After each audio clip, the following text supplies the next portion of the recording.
is going on to whoever may be watching this, and welcome back to another video. It's been a very long time since I posted last, but I've had the urge to just post again, and here we are. So I'm just going to jump right into it, and we are going to be talking about Dillon Brooks. Not only Dillon Brooks, but my opinion on Dillon Brooks. We know who Dillon Brooks is. He has become, the super villain of the NBA, if you will, over the past few seasons. He's pretty known for essentially poking the bear, going at the best player on the other team and trying to make their life hell. But as we saw from the Lakers series last year while he was on Memphis, he poked the wrong bear. Yeah, not too good. So by no surprise, Dillon Brooks is back in the news again after being ejected in last night's game. So a quick rundown of what happened last night. The Bulls are versing Chicago. Actually, the Bulls were versing the Rockets. Okay. DeMar DeRozan goes up over a screen and absolutely demolishes Jalen Green, throws him to the ground. Who knows why he did that? I'm not too sure, but DeMar gave him a stare down. It meant something. DeMar's a dog. Let's just get that out of the way. DeMar DeRozan is a dog. He's been doing this for years. And because of who Dillon Brooks is as a person, he comes in, gets in DeMar's face. The whole NBA scuffle happens. Everyone's just holding each other. Nothing's really happening.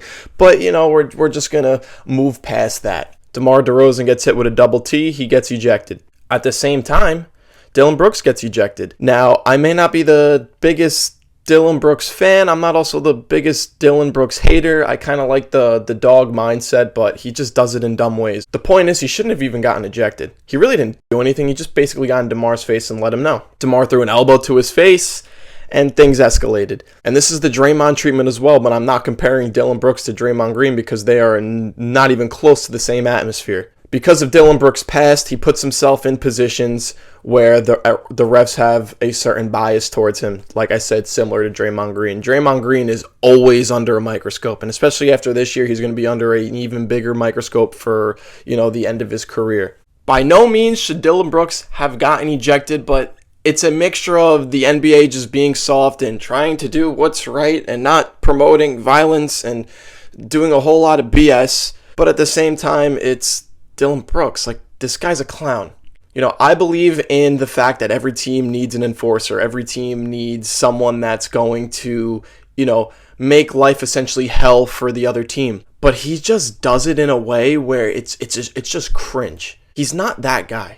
He's simply not that guy. There's the saying, right? You hate to verse this guy, but you'd love him on your team. I think Dillon Brooks is trying to be that guy, but counteractive, he's actually riding this thin line where it's like, I hate versing this guy, but I'm not too sure if I want this guy on my team. Essentially why the Grizzlies got rid of him. I mean, this guy, he went at one of the greatest players of all time saying that he was going to clamp him, and the dude was dropping 40-point triple-doubles. You have to understand your place. I appreciate him trying to be the enforcer, but where and when has he ever done anything that's worth enforcing? I believe that Dillon Brooks plays an important role on an NBA team. Don't get me wrong. I think him being an unbelievable on-ball defender, his shooting has gotten better. He has a place in this league. He has a position to play. He should get some paychecks. He should be in the league for a decent amount of time. Just know your role, brother. It's as simple as that.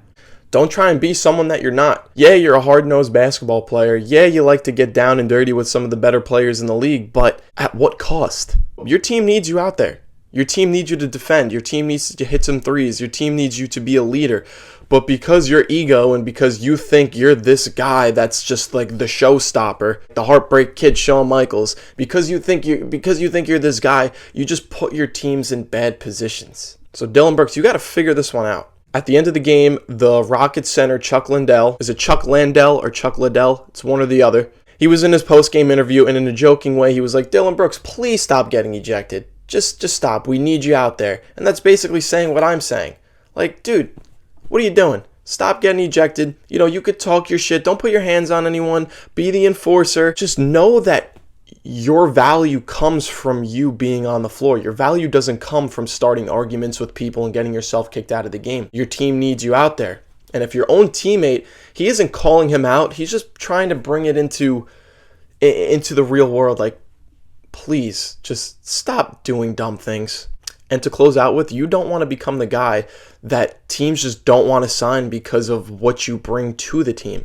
Like I said before, this is why the Grizzlies got rid of him, because Why is he going at LeBron James? Why are you talking shit through media and you're ducking it, and then you're even like kind of hiding from it? Like, I didn't mean it like that. I don't know why people are coming at me. Like, dude, own it. But you don't want to become this guy that teams like, are you sure?